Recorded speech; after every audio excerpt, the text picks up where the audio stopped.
Hi guys, welcome back to another video. बालको, आज हम कक्षा 12वीं entrepreneurship chapter number 5 business arithmetic यानी बिजनेस के अंदर नंबर्स का खेल, इसको अगले 5 मिनट में स्टार्टिंग से लेकर एंड तक पूरी तरीके से समाप्त करने जा रहे हैं।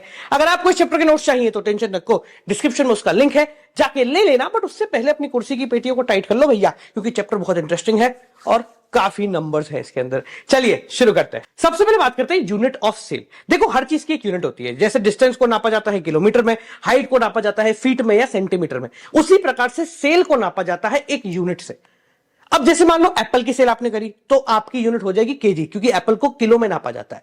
अगर दूध आप बेच रहे हो तो आपकी यूनिट ऑफ सेल हो जाएगी लीटर, यानी कि दूध को लीटर में नापा जाता है। सिमिलरली अगर आप एक डीमार्ट खोल के बैठे हो या रिलायंस खोल के बैठे हो तो हर एक कस्टमर बहुत सारे सामान खरीदेगा, जिसमें केजी वाली यूनिट भी आएंगी, लीटर वाली यूनिट भी आएंगी और कपड़े भी आएंगे जिनको पर यूनिट के हिसाब से नापा जाता है। तो इनकेस जब हम बहुत सारे प्रोडक्ट्स को एक ही कस्टमर खरीदता है तो यहां per unit of cell customer को ही कहते हैं। तो कोई एक प्रोडक्ट खरीद रहा है तो उसकी यूनिट ऑफ सेल केजी होगी, लीटर होगी। और अगर एक कस्टमर बहुत सारे प्रोडक्ट खरीद रहा है तो सिंपल भाषा में उसकी यूनिट ऑफ सेल होगी पर्टिकुलर कस्टमर।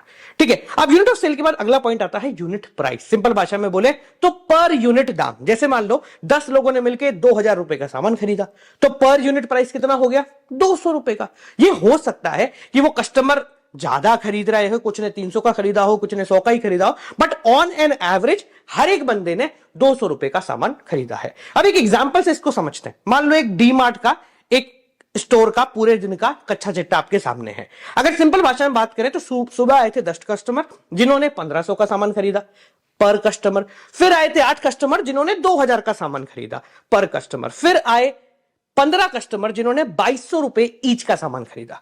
अगर इसमें आपको पता लगाना है कि हर एक कस्टमर ने ऑन एन एवरेज कितने का सामान खरीदा, तो बहुत सिंपल सा है भाई, टोटल बिल निकालो और उसको नंबर ऑफ टोटल कस्टमर से डिवाइड कर दो।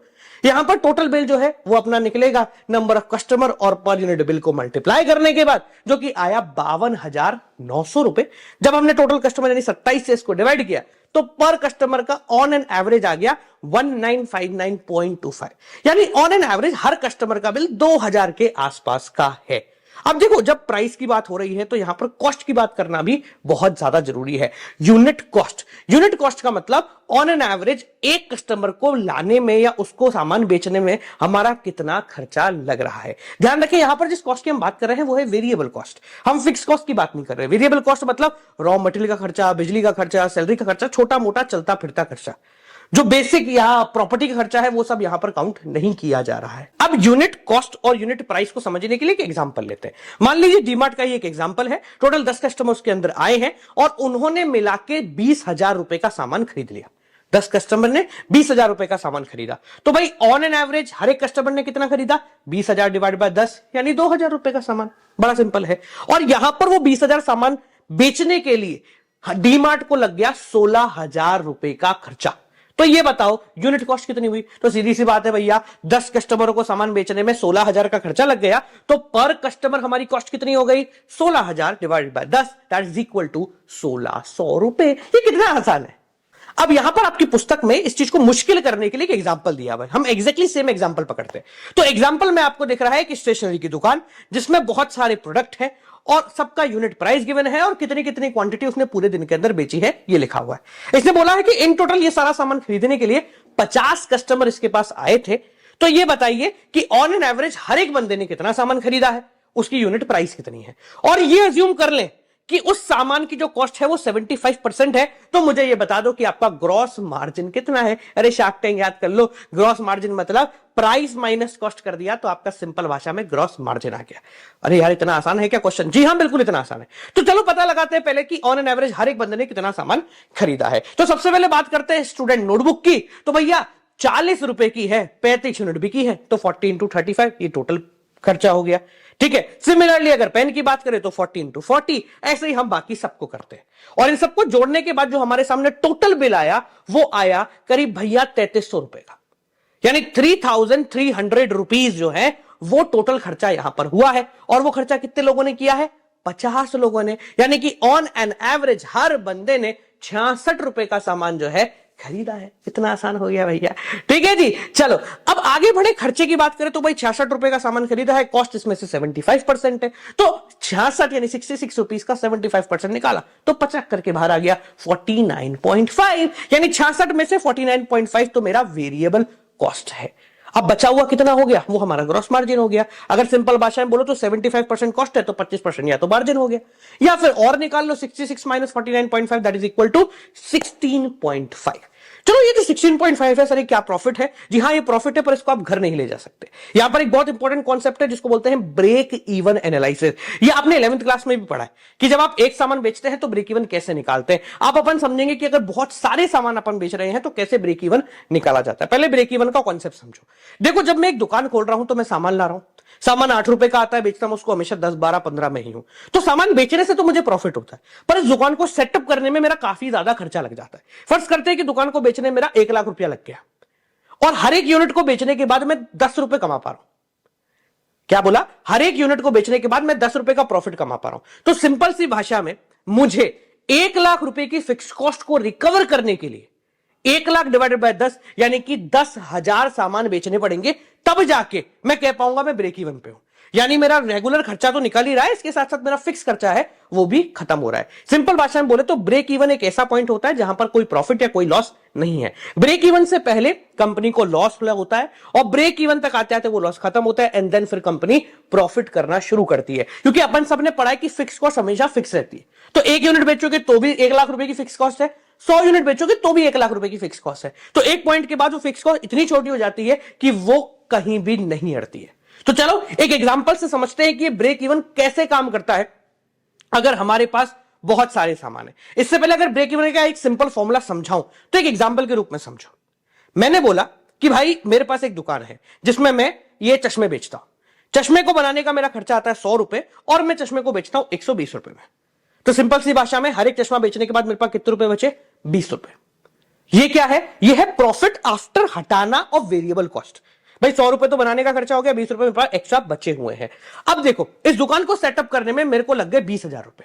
तो मुझे बताओ कि मुझे कितने चश्मे बेचने पड़ेंगे ताकि वो 20,000 रुपए रिकवर हो जाए। तो सर सिंपल है, 20,000 डिवाइड बाय 20 हो गया सर। 1,000 चश्मे आप बेच दो तो आपका वो 20,000 का फिक्स्ड कॉस्ट जो है वो रिकवर हो जाएगा। तो 1,000 यूनिट मेरा हो गया ब्रेक इवन, क्योंकि हर एक सामान को बेचने पे जो प्रॉफिट हो रहा है वो तो खत्म हो गया और वो जो 20 रुपए बच रहे हैं उससे मैंने क्या करा है? अपना ब्रेक इवन एनालाइज खत्म करा है। समझ में आ गया? बहुत सिंपल है। So what is break even? कि मेरा जो मार्जिन बच रहा है उस मार्जिन से मेरी फिक्स कॉस्ट कितने यूनिट पे आके कवर होगी, वो कहलाता है ब्रेक इवन। तो आपकी पुस्तक में एक बहुत बेहतरीन सा सवाल है, उसको पिक कर रहे हैं। इस सवाल को करने के लिए हम बहुत बड़ी बड़ी टेक्निकल जार्गन का इस्तेमाल नहीं करेंगे, बहुत सिंपल से कैलकुलेशन करते हैं। ठीक है, तो आपका सवाल क्या है? सिंपल सा ABC 3 चीजें हैं और बेचने का उनका सेल्स प्राइस दिया हुआ है 15 रुपए, 21 रुपए और 36 रुपए। ठीक है, यहां पर वेरिएबल कॉस्ट आपको दे रखी है 9 रुपए, 14 रुपए और 18 रुपए और सेल्स मिक्स दे रखा है 20%, 20% और 60%। ये सेल्स मिक्स समझ लो। सेल्स मिक्स का मतलब है कि भाई मेरा अगर 10 यूनिट टोटल बिक रही है तो उनमें से 2 यूनिट ए की बिकती है, 2 यूनिट बी की बिकती है और 6 यूनिट सी की बिकती है। ये मेरा रेशो है सेल्स का।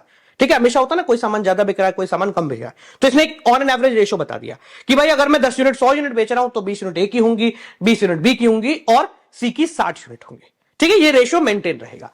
इसने बोला कि मुझे ब्रेक इवन बताओ अगर मेरी फिक्स कॉस्ट है 40,000 रुपए। तो सिंपल सी भाषा है भैया 40,000 रुपए में कितनी यूनिट पे रिकवर कर पाऊंगा। तो देखो इसको निकालने के लिए सबसे पहले अपने को निकालना कंट्रीब्यूशन मार्जिन। कंट्रीब्यूशन मार्जिन का मतलब सिंपल भाषा में होता है कि बचा कितना, मतलब 15 रुपए का अगर ए बेच रहे हैं पर और उसको बनाने का कॉस्ट आ रहा है 9 रुपए, तो बचे हमारे पास 6 रुपए। तो ए का कंट्रीब्यूशन मार्जिन है 6 रुपए, क्योंकि भैया यही वो 6 रुपए हैं जिससे मुझे 40,000 रुपए रिकवर करने हैं। सिमिलरली बी का निकाला तो आया 7 रुपए और सी का निकाला तो आया 17 रुपए। ठीक है, तो 6, 7 और 17, 6, 7 और 17 ये है मेरा कंट्रीब्यूशन मार्जिन जिसकी मदद से मैं अपनी फिक्स कॉस्ट को रिकवर करूंगा। अब क्योंकि ऐसा तो है नहीं कि मुझे सिर्फ ए बेचना है, सिर्फ बी बेचना है, सिर्फ सी बेचना है, मुझे इन तीनों को बेचना है। उन तीनों को बेचने का रेशो है 20, 20 और 60%। तो मैं क्या कर दूंगा, मैं इस कंट्रीब्यूशन मार्जिन को इस परसेंटेज में कर देता हूं ताकि मेरे को ये जो 20, 20 और 60 है ना, इसकी जो प्रॉब्लम है ये कहीं अड़े ही ना।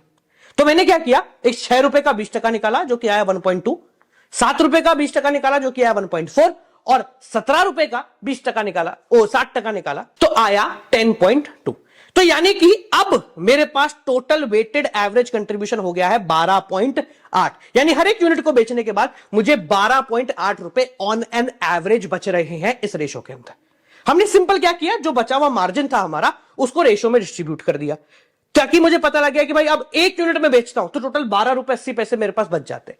1.25 रुपए ए से आते हैं, 1.4 बी से आते हैं और 10.2 सी से आते हैं। तो सीधी सी बात है भैया, भाई 40,000 कैसे रिकवर होंगे अगर हर सामान बेचने के बाद 12.80 आ रहा है, डिवाइड कर दो, बचा 3,125, यानी इन शॉर्ट 3,125 टोटल यूनिट बेचनी पड़ेगी, तब जाके मेरा ब्रेक इवन टच होगा, यानी कि सिंपल भाषा में मेरे 40,000 का खर्चा खत्म होगा। अब एक बात बताओ, 3,125 तो टोटल यूनिट है, इनमें से ए कितना है, तो 3,125 का 20%, बी कितना है 3,125 का 20%, और सी कितना है 3,125 का 60%, यानी कि 625, 625 और 1,875। अगर आप चाहो तो अमाउंट में भी कैलकुलेट कर सकते हैं कितने का सामान मुझे बेचना पड़ेगा। सीधी सी बात है भाई, 625 यूनिट एक ही बेचनी है, 15 रुपए का ए का सेल्स प्राइस है, तो 9,375 रुपए।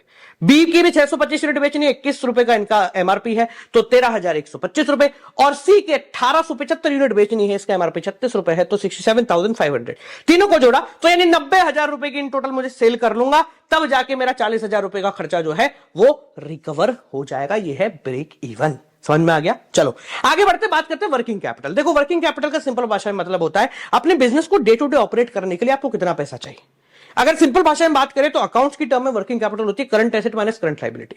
करंट एसेट मतलब वो एसेट जिनको एक साल के अंदर मैं कैश में कन्वर्ट कर सकता हूं, जैसे बैंक में पड़ा हुआ पैसा, मेरे सामान में कहीं से मैंने किसी को उधार में सामान बेच दिया तो वहां से पैसा आ जाएगा, ठीक है। और कैश में पड़ा हुआ पैसा, मेरा इन्वेंट्री, मेरे डेटर, ये सब कुछ क्या होते हैं, करंट एसेट होते हैं, जिनको एक साल के अंदर मैं कैश में कन्वर्ट कर लूंगा। और करंट लायबिलिटी का मतलब होता है कि जिनको एक साल से कम में मुझे पेमेंट करनी है, जैसे बिल्स पेबल हो गए, क्रेडिटर हो गए, शॉर्ट टर्म लोन कहीं से लिया है। तो what is working capital? Working capital मतलब current asset minus current liability. अब आपके एंटरप्रेन्योरशिप में दो प्रकार की वर्किंग कैपिटल है, एक है ग्रॉस, एक है नेट। ग्रॉस का मतलब करंट एसेट। कोई आपसे पूछे सर ग्रॉस वर्किंग कैपिटल क्या है, तो आप बोलेंगे सर करंट एसेट को कहते हैं ग्रॉस वर्किंग कैपिटल।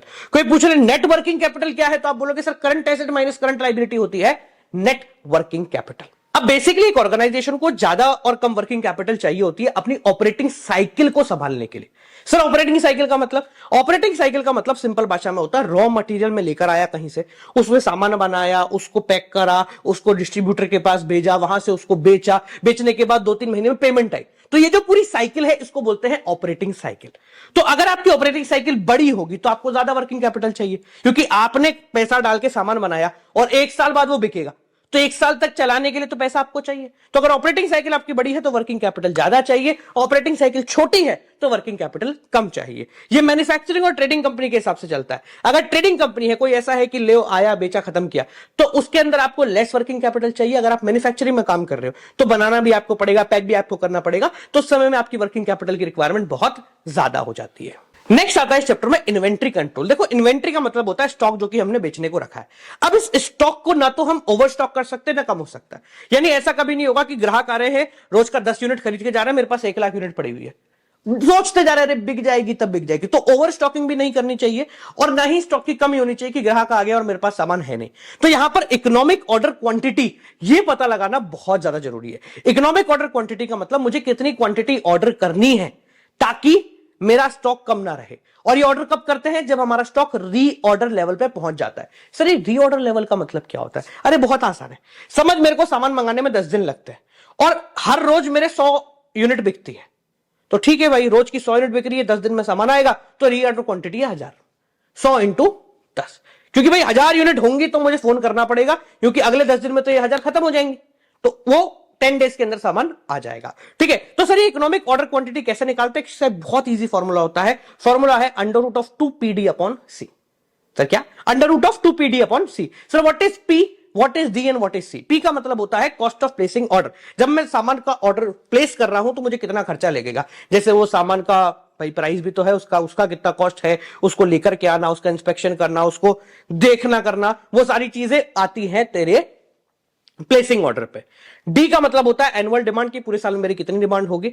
और सी का मतलब होता है कैरिंग कॉस्ट। जब भी इन्वेंट्री मेरे पास आएगी तो उसको रखने का भी खर्चा होता है ना, जगह लेनी पड़ेगी, ठीक है, और उसको हैंडल करना पड़ेगा, 2-4 लोग उसके लिए बैठाने पड़ेंगे, उसका इंश्योरेंस कराना पड़ेगा, तो ये होता है उसकी कैरिंग कॉस्ट। इसको एक एग्जांपल समझते हैं। मान लो कि मैं पूरे साल में 1200 जीन्स बेचता हूं और जीन्स की प्राइस 100 रुपए में बेचते थे, ठीक है। कॉस्ट ऑफ प्लेसिंग ऑर्डर है मेरा 500 रुपए और इन्वेंट्री हैंडलिंग कॉस्ट है मेरी 30 रुपए पर एनम, ठीक है। यानी कि जब मैं ऑर्डर प्लेस करता हूं तो मेरे 500 रुपए जो है लगते हैं ऑर्डर प्लेस करने के, ठीक है। 1200 रुपए जो है मेरे पूरे साल का जीन्स का डिमांड है। तो सर इकोनॉमिक ऑर्डर क्वांटिटी कितनी होगी? बहुत सिंपल है, under root of 2PD upon C. 2P मतलब 1200 और P मतलब 500 और D मतलब 1200, ठीक है। तो what is cost of placing order? 500 रुपए। What is D? That is demand, equal to 1200 रुपए। तो 1200 into 2 into 500 that is equal to 12 lakh रुपए, डिवाइडेड बाय सी कर देंगे यानी कि 30, which is equal to under root of 40,000, जो कि होता है 200 यूनिट। तो भाई 200 यूनिट है मेरा इकोनॉमिक ऑर्डर क्वांटिटी। समझ में आ गया? अब इस चैप्टर में लास्ट आता है आपका प्रॉफिटेबिलिटी रेशो। देखो प्रॉफिटेबिलिटी रेशो का मतलब वो रेशो जो हमारी एफिशिएंसी बताता है प्रॉफिट अर्न करने की, मतलब मैं कितना बेहतर तरीके से प्रॉफिट अर्न कर सकता हूं। अकाउंटेंसी में प्रॉफिटेबिलिटी रेशो कई सारे प्रकार के होते हैं, पर इसमें आपको दो पढ़ने, return on investment and return on equity. Return on equity का मतलब आपने जो इक्विटी लगाई है, जो कैपिटल लगाई है आपकी खुद की, लोन ली हुई नहीं, आपकी खुद की जो कैपिटल लगाई है उस पे आपको कितना प्रतिशत रिटर्न मिल रहा है। मान लेते हैं साल में आपकी इनकम है 10 लाख रुपए और ये 10 लाख रुपए की इनकम कमाने के लिए आपने 1 लाख रुपए की कैपिटल लगाई है, या 1 लाख तो चलो कम हो गया, 1 करोड़ की कैपिटल लगाई है। तो 1 करोड़ की कैपिटल में 10 लाख रुपए आपने बनाए हैं, तो सिंपल भाषा में बोले तो आपको 10% रिटर्न मिल रहा है, मतलब कैपिटल पे कितना परसेंट आपको रिटर्न मिल रहा है। फॉर्मूला बड़ा आसान है, net income upon equity into 100। दूसरा होता है रिटर्न ऑन इन्वेस्टमेंट, कि आपने जो टोटल इन्वेस्टमेंट किया, इन्वेस्टमेंट मतलब आपका पैसा और कहीं से लोन लिया पैसा, इस पे आपको कितना रिटर्न मिल रहा है, ठीक है। फॉर्मूला बड़ा सिंपल है, net profit upon total investment into 100, ठीक है। एग्जांपल के रूप में समझो हमने 1 लाख रुपए कमाए और ये 1 लाख रुपए कमाने के लिए 50 लाख रुपए तो शेयर के डाले हैं और 50 लाख रुपए मैंने लोन से लेकर के आया हूं, तो टोटल हो गए 1 करोड़। 1 करोड़ रुपए टोटल सबका मिला मिलू के हमने लगाया है, जिसपे 1 लाख रुपए कमाए हैं, तो मेरा 1% का हो गया रिटर्न ऑन इन्वेस्टमेंट, यानी कि ROI। समझ में आ गया? तो बालकों ये चैप्टर नंबर 5 आपका पूरी तरीके से यहां पर समाप्त हो चुका है। चैप्टर में कोई दिक्कत, कोई परेशानी, कोई प्रॉब्लम हो तो कमेंट सेक्शन में लिख देना। मिलते हैं आपसे अगली वीडियो के साथ, तब तक के लिए नमस्कार।